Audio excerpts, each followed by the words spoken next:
başka seviyor seni. Ebu Talip bir başka seviyor.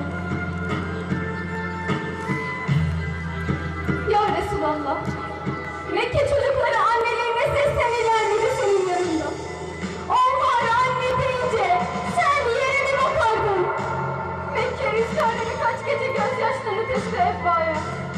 Kaç gece anne diye hıçkırdın efendim. Senin yerine de anne dedik annemize. Senin yerine de baba dedik. 25 yaşındasın ve bambaşkasın. Kimse sana denk değil.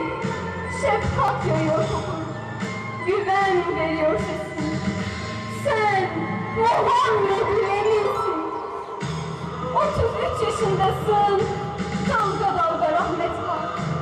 35 yaşındasın. Hadi gel bekletme yar.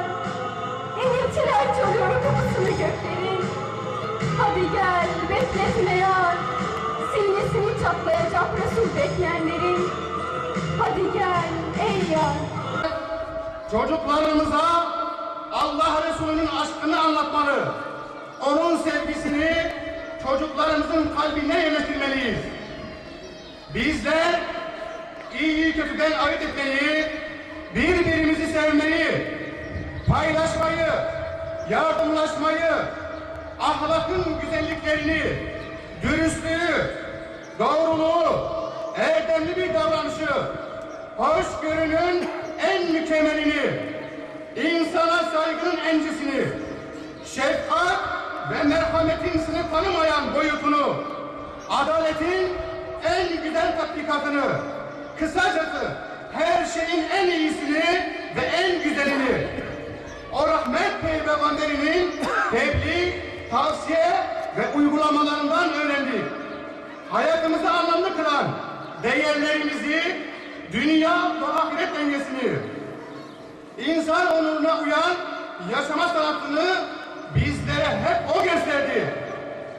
Doğan oğlumuza Ahmet, Muhammed, Mustafa, kızımıza Gül ismini ona sevgimizin bir nişanesi olarak biz verdik.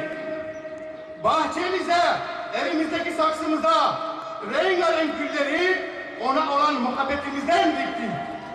Dikkat ederseniz İslam'ın 1 numaralı düşmanı Ebu Cehil, 2 numara Ebu Leheb öz amcası. Onun cariyesi Resulullah'ı emzirmiştir. Tıpkı Nemrud'un sarayında büyüyen İbrahim Aleyhisselam. Tıpkı Firavun'un sarayında yaşayan, büyüyen Musa Aleyhisselam gibi. Resulullah sallallahu aleyhi ve sellem de o adetten, o sünnetten geliyor. Ve Resulullah sallallahu aleyhi ve sellem herkes tarafından Muhammedül Emin, güvenilen, emanete hıyanet etmeyen, içkiden, zinadan, faizden, adam dövmekten, hıyanet etmekten uzak, pırıl pırıl bir genç. Öyle Resulullah'ı sever ki yaz olur, meyveye döner. İşte üzümü ve diğer meyveler. Efendim, sonra öyle bir ayrılınca bahar ayından sonbahara doğru hüzün kaplar, yapraklar solmaya başlar, dökülmeye başlar. Derken kışta o kadar uzaklaşır ki tümüyle yeryüzünü bir kefen kaplar. Bir kar yağar, yeryüzünü kaplar. Bu Muhammed Aleyhisselam'dan mevsimin uzaklaşması hasretinin eseridir. Ve derken bahar gelince, yani doğum anı gelince yeniden yeryüzü canlanır. İşte Resulullah sallallahu aleyhi ve sellemin bir tarafı. Resulullah sallallahu aleyhi ve sellem yeryüzüne gelip teşrif ettikten sonra ilk onun doğumunda Ebu Leheb'in cariyesi Süveyb'e emzirmiş. Daha sonra Halime-i Sa'diye, meşhur Taif'teki süt annesi.